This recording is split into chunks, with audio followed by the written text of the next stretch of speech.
Салам достор, сиздер менен Өкү. Мен бүгүн өзүм тилимде айтканда пирог жасамакчымын. Башында пирожный кылайын деген ой бар болчу.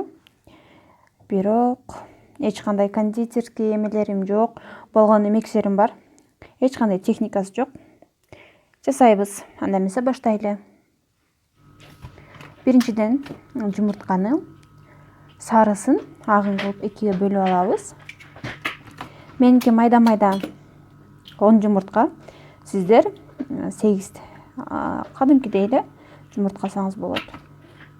Меники майда жумурткалар. Достор, мындай категория болот. 1 кашык un, 1 кашык сахар, 1 жумурткага болмокчу. Мен 10 жумуртка, 8 кашык un, 8 кашык сахар алдым. Бир аз жумуртканын агына туз кошуп алып туруп, жибайт экебиз. Жумуртканын сарысын болсо, сахардын жарымысын салып туруп, үстүн жаап коебуз.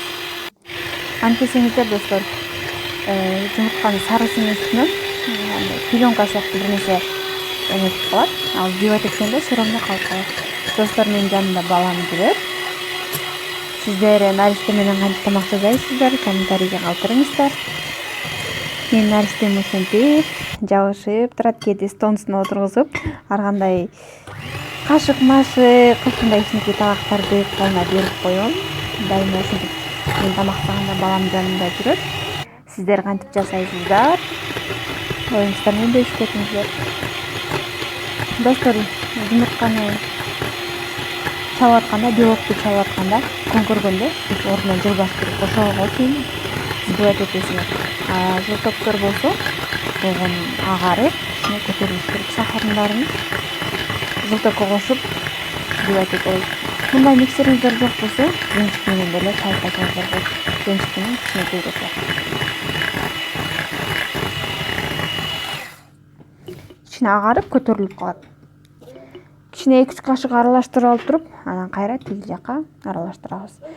Ушинтип алганда белок өзүнүн немесин аз эле жоготот. Если муну сразу коюп ийсеңиздер, анда белок өзүнүн көп турган немесин жоготуп ийиши мүмкүн. Мен кичинекей венчигим сынып калды. Ошон үчүн мен миксер менен аралаштырам.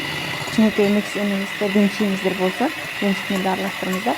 Мен кичине коюп, кичине аралаштырып, ушинтип атам байкасаңыздар. Муну канчалык көп жибайт этип берсең, ар кандай нерселерди кошкондо ошончолук белок өзүнүн көп турганын жоготуп ийет. Мен муну биринчи жолу жасап аткан жокмун, ошон үчүн коркпой эле жасай берем. Сиздер кичине коркуп атсаңыздар, анда разрыхлитель кошуп койсоңуздар болот. Унду элегизден ыйлап өткөрөбүз. Биринчисине 1 кашык, экинчисине 2 кашык, үчүнчүсүнө 3 кашык кылып туруп.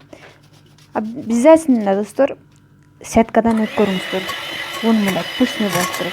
Ээленгенин болуш керек.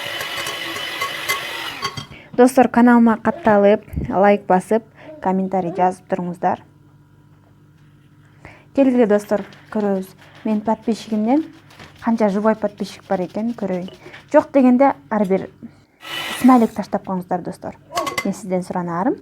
Жок дегенде смайлик таштап коюңуздар комментарийге. Пергаментке кичине күмөн санап атсаңыздар, май сүкүп коюңуздар. Мен пергаментиме кичине ишенбей турам, ошондуктан май сүкүп алдым. Пергаментке коюп туруп, ысып турган духовкага 200 градуска бир 10-15 мүнөттүн ичинде эле бышат. Үстү кичине кызарып баштагандан кийин зубочисткай менен сайып көрөбүз ар кайсы жерин. Байкасаңыздар болот, мен канча жерин сайып көргөнүм. Зубочисткай менен сайганда ушунтип кургак болуш керек. Бошотуп алып туруп, бул үстү кызыл эле, мен кичине камерам толук көргөзбөй атат. Мен телефон менен тартам. Которуп алып туруп, үстүнө ушинтип пергамент жаап, которуп туруп, астыңкысын сыйрып туруп, анан сеткага муздатып коебуз. Бул муздаганча сливки жасайбыз. Бул сбитые сливки деген ушундай сухой смесь таап алдым. Болгону буга 150 мг сүт, анан ушу смести салып туруп, сбивать этип койсо крем болуп калат экен. Мен муну биринчи жолу көрүп, текшерип көрдүм, бирок мындай алып крем жасабай эле коюңуздар деп сунуштайт экен. Мен болгонун баардык эмесин сактадым.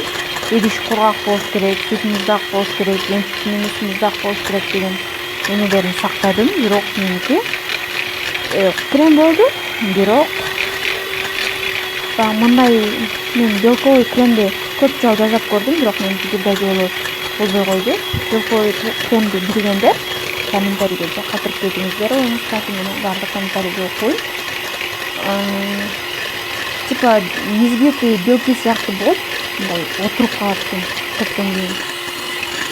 Мен баардык станциясын сактап, баардык правиласын менен изилеп чыктым. Достор, минтип кыйналбастан эле кыргыздарда ар бир эле адам өзүнө домашний каймак ала алат. Ошондой эле домашний каймакты алып туруп эле сахарный пудра менен взбивать этип койсоңуздар болуп калат крем. Эми тортубузду собирать этип баштайбыз. Мен адашып достор биринчи кремди салып алып турмун. Кайра ойлонуп кетип туруп кремди алып туруп, анан үстүнө сироп септим. Сироп деген меники 100 мг сууга 4 же 5 столовый ложка сахарды салып туруп эле ысык суу болчу аралаштырып салдым. Ушундай деле сироп кылып койсоңуздар болот. Сироп жок бул достор болбойт. Мисалы үчүн моундай эле пирогду жөнүнө үстүнө сиропту коюп деле коюп кое берсеңиздер жей берет. Могу крем мага чынында жаккан жок. Ошон үчүн достор мындай крем көрүп калсаңыздар, алып жөн эле акчаңызды, убактыңыздарды коротпой эле коюңуздар. Менин кондитерлик же башка окуудан мындай кабарым жок. Бардыгы өзүмдүн мындай айтканда хоббим. Эч кандай образованием жок, болгону мектептеги эле образованием бар. Өзүм 20 жаштамын, турмуш жолунда жүргөнүмө 2 жыл болду. Үстүңкүсүнө да сээп туруп, калган кремди үстүнө салып койдум. Бул жөн эле чайга таттуу. Мен өзүм тилим менен пирог деп коем. Если торт жасаңыздар келсе, достор, ушундай эле бисквиттен торт жасаңыздар.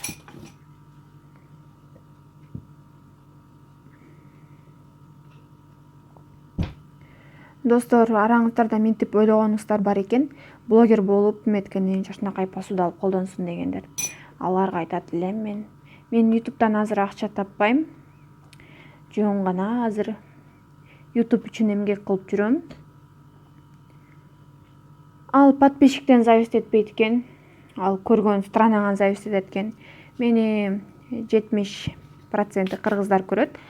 Калгандары орустар. Андан тышкары 8-9 мамлекет көрөт. Ошондуктан достор мага YouTube сунуштап атат, орусча озвучка кыл деген. Сиздерден кеңеш сурайт элем. Комментарийге жазып коюңуздар. Мен орус тилинде дагы жазсамбы же жалаң кыргыз тилинде жаза берейинби? Достор, кеңеш бериңиздер мага.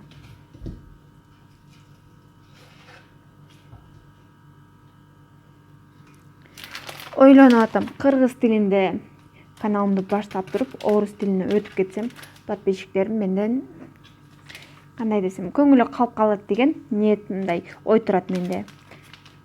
Мен ушинтип үстүн кичине какао сээп койдум. Четтери болсо бисквитибиз көп тургандан бир жерин кесип койгом. Аны мындай украшать этем деген ой келген эмес. Бирок ушинтип украшать этип салдым. Холодильникке достор 2 саат пропиткага коюп коебуз, же болбосо түнү менен коюп коебуз. Бирок ушундай крем менен колдонсоңуздар достор, анда 2 саат коюңуздар. Таң атканга чейин бул крем кичинекей крем болуп калат экен. 2 сааттын ичинде эле менин кремим отуруп калыптыр. Ошон үчүн достор өзүңүздөр текшерген кремди колдонсоңуздар, бул как торт катары деле болот.